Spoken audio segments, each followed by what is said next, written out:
Okay, let's start this thing. I have tried to do this so many times. A couple times I was just rambling. The rest of the time I kept getting interrupted. So hopefully this time around it works. I just got out of Silent Night, Deadly Night 2025. Um, I guess I can give you like a brief opinions on the franchise as a whole because I think this is a very unique franchise, and I think it gets overshadowed by other ones. But I really think it should be looked at more. Um, the first one's classic. We put that in every year for Christmas. That and the second one are on our Christmas list to watch every year. Um, the first one I just did a video boxer tape explaining why Silent Night Deadly Night is a very important slasher film or horror film in general of the 1980s. I think it really stands out and it does a lot of things that other ones either did not do, did not attempt to do, or failed with their attempt. Especially with character development of your killer. Which typically I say don't do that, just kind of leave them in mystery because I think it's scarier, but in this case, it makes a lot of sense and it's done very well. It's not just some trashy sleaze flick. There's actually some depth to it, and a lot of people need to realize that. Um, but again, watch my review. Um, the second one, it it's a disaster, but it's a glorious disaster on so many levels. Like if you don't have time to watch both, just watch the second one because you get all the highlights of the first one in the second one, and then you get Eric Freeman's overacting eyebrows, and of course, classic Garbage Day came from that. So technically, that's probably the worst movie out of the franchise, but I genuinely enjoy it. So it ranks high with me. The third one's actually the only one I really don't like. Um, I understand you gave like a art house director this movie, like he wanted to do it, and from here forward, it was owned by Live Entertainment or IVE um, to produce these Silent Night, Deadly Night movies because they got the rights to the name. So a lot of them, the third one does connect because it is still Ricky, but this time played by Bill Moseley. But it just doesn't work for me. And how the series goes after this is kind of off the rails, with Initiation being a witchcraft movie and being heavily focused on Lilith, and with impregnation and like all these weird larva characters made by Screaming Mad George and stuff. As a Silent Night, Deadly Night movie, falls flat. Um, as a standalone movie, it's great. It's directed by Brian Usna, and he, to me, doesn't have any misses. Everything I've seen of his, which I've seen most of his work, he always hits it out of the park, and he's just a strange dude. Which he ended up writing the fifth one, which is really good too. That was really underrated. Um, the Toy Maker, that one's great. Again, with Screaming Mad George doing the effects. Um, and that's where the series ended until it got remade in 2012 with Silent Night, which is a very loose sequel. Which I don't mind that movie. I just don't think it works as a Silent Night, Deadly Night um, movie. I think it should have just been its own thing. It could have easily been its own thing and not even relate to the franchise. But I think the franchise as a whole is is creative because you start out with a slasher thing and then you end up with killer toys, which I think if they would have gone with that anthology route, like every movie be something different but surrounded by Christmas, kind of like what Halloween 3 was trying to do with different like an anthology series, but every it's just focused around Halloween. I think it really would have kicked off and done something great. But sadly, we didn't get that world on both franchises. We didn't get that.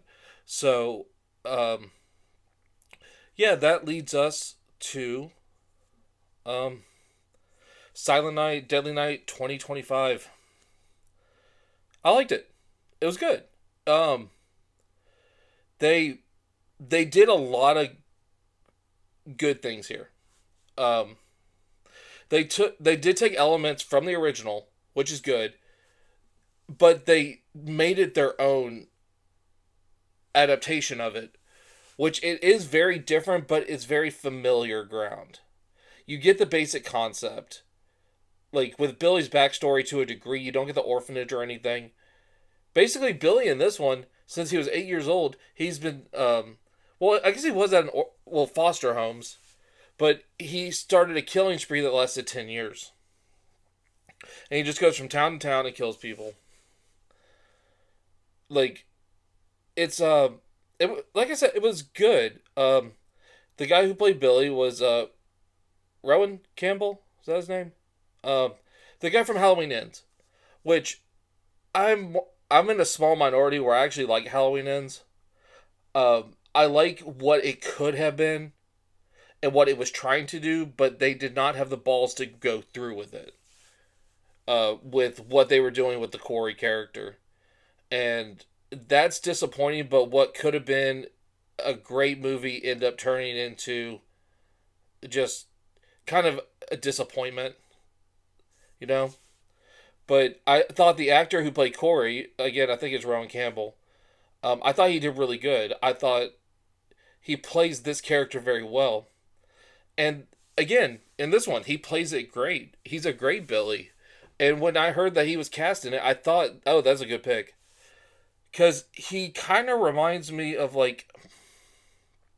Because in both of those movies, Halloween Ends and Saturday Night Deadly Night, he has a romance in it. He has this romance in both of them. And even though he is insane, because Billy is insane in this. He has a voice in his head that tells him to kill naughty people only. He only kills naughty people in this one. But with the love interest, he can turn that off and be a real human being that can try to build somewhat of a healthy relationship. And since she's pure of heart, it's fine. He can. And it just reminds me a lot of Maniac, the William Lustig one from the 80s. With Joe Spinell's character and Carolyn Monroe, which he's been scalping all these women around New York and putting them on mannequins and being real fucking weird with the mannequins. But then you can see him turn a switch where he could be a normal, charming person, where you can see why Carolyn Monroe's character would fall for him. And this is what Billy does too. Like that's what he does in this movie. And yeah, I just thought the characters were really good in it. Just kind of like the first one, the characters are strong in it, which that was kind of. I just didn't know how they were gonna do it, but they did form it well. I'm just trying not to say a lot because I don't want to give it away. Because there are some twists and turns, not really twists and turns, but there's like progression through the story that explains a lot more, and I don't really want to get into that because I think you want to see it on your own. But yeah, Billy only kills naughty people, and the voice in his head tells him who is naughty and shows images of them doing bad things, and that's how they do their killing spree. It seems like they have to do a sacrifice in the Advent calendar and put the blood on the victim in the Advent calendar, like one person during the holiday, like every day, or something's not fulfilled. They didn't go much into detail about that, but that was kind of what they were doing, and the gore in this is good. It's produced by the people who did Terrifier, but it's not over the top like Terrifier. Which I went with my mom to see this. We were the only ones in the theater, by the way. That was fucking awesome. I love that. But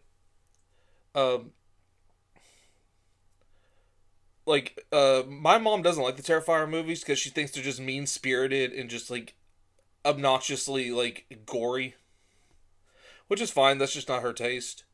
I like the Terrifier movies, not as much as other people, but I think they're fine movies. I think what they do for independent cinema is better than the movies themselves, but um, yeah. So the gore's good, but it's just not over the top like a Terrifier movie. Which my mom was worried about that walking in, and I'm like, no, no, no. The reviews I've heard so far, it's not that bad. And of course, one of the scenes is ruined. They put the scene on YouTube, but it was Billy killing all those Nazis. That was fucking awesome. That was fun. I didn't watch the video. I wanted to see it on my own, but I thought it was good.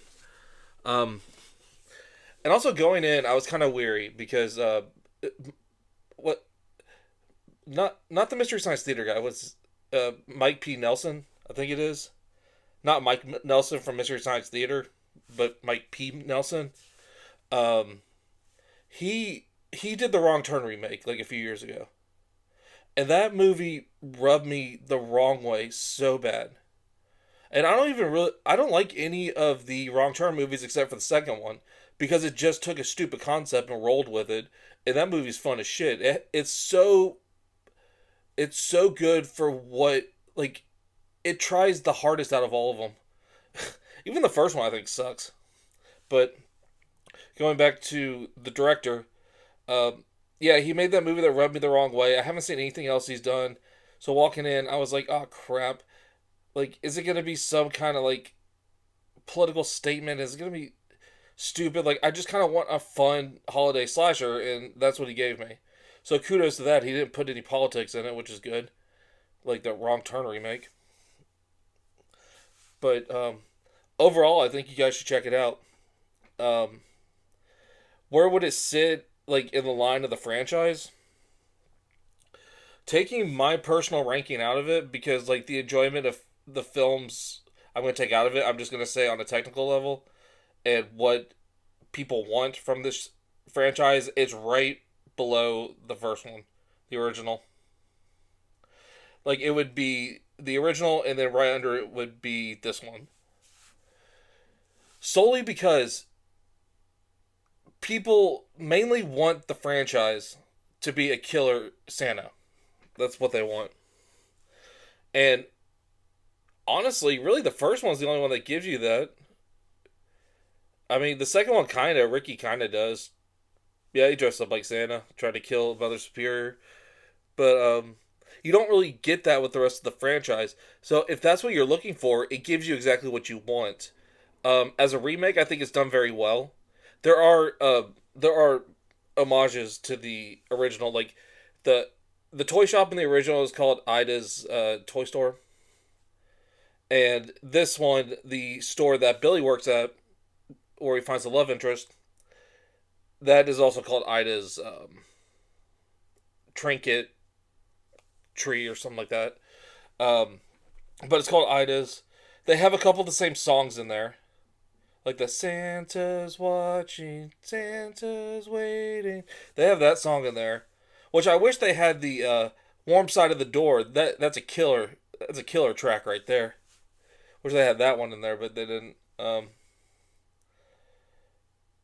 Yeah, so I think as a whole in the franchise, it's way up there because it's what you get what you want, and what I wanted from this movie was just a slasher that with a killer Santa. That was it, and I got it. And this one didn't have the sleaze aspect that the original one did. The original one just felt dirty and grimy to me. Like even now watching it, when I rewatched it for the review, it almost felt like I was doing something wrong by watching it. It has this dirty, sleazy feel, kind of like a Herschel Gordon Lewis movie, and you didn't get that with this one. But it's just so funny because in the past week and a half, I had to get a mass taken out of my hand, so I had surgery, and I've been off work. So I've seen all of the Silent Night, Deadly Nights in my life, but I've never watched them just back to back to back. And I have all the Blu-rays with the extras and shit, so I just went straight through them and did all the extras and all that. So now I've really come to appreciate this franchise and really am a big proponent of the franchise now. Like I really am. I think it's an underlooked franchise. I think it's hated for no reason. Like there's undeserved hate that goes towards this franchise because not all of them are Killer Santa, but whatever. I really love this franchise now. I'm a big proponent of it. I've really grown to love it, and this movie just adds on to how good this franchise can be. And if they decide to do sequels, I hope they go with the direction that I think they're going to with the ending they gave us. So overall, go see it. Now, any updates from me? Well, I said earlier I released a boxer tape, which was done for the USA Big Box of Silent Night, Deadly Night. Yeah, I picked that one on purpose for the holidays and the remake coming out. Um, I don't know when me and Jake are going to get together and do another. What we've watched. I hope we do another one soon because he watched all the movies. We just need to record it, which I have all the free time, but not really him right now. So um, hopefully we get to that. But until then, guys, see you next time.